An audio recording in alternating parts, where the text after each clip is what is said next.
Thank you, Max and Bill, for that update. But now we're going to go to the other side of the Show Me State for another Agronomy for Your Acres.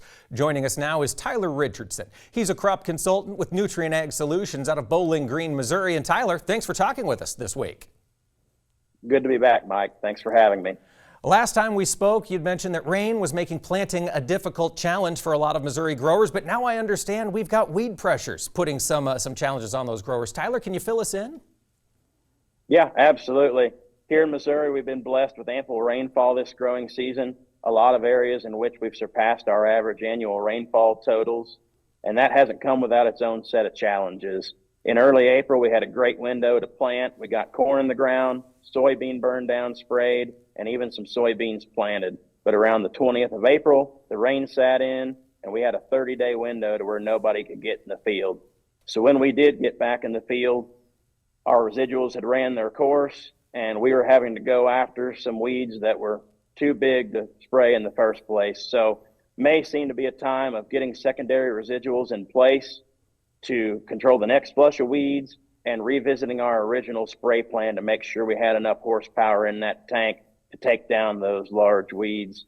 So fast forward here to August, it's more evident than ever that the future of weed control, it's going to be important that we incorporate overlapping residuals with multiple modes of action. And, you know, our tools as far as what we have in a post-application in soybeans are very limited. And we want to make sure those work for many generations to come. It's certainly proving to be that the easiest water hemp to control is one that never came up in the first place. That's true, Tyler. That's a great point. You've mentioned weeds. Well, let's talk about diseases. Any late season disease pressure in the beans? So over the last 2 weeks, we've started to see some soil-borne diseases like SDS and brown stem rot show up. There's not a whole lot we can do at this point in the season other than take note of where they are, the pressures, and make a game plan for next year. As far as foliar diseases, it's been pretty minimal, and I like to credit a lot to that, to growers starting to take a very proactive approach when it comes to managing diseases in soybeans by budgeting a fungicide pass in their chemical program.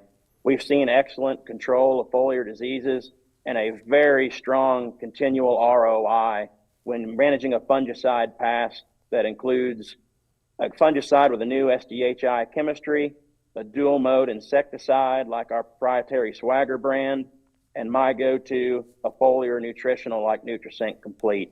It seems to be doing a great job of controlling disease pressure and putting money back in the pockets of our customers. All right, Tyler, with all that being said, as you look ahead to harvest, how's it shaping up for your growers?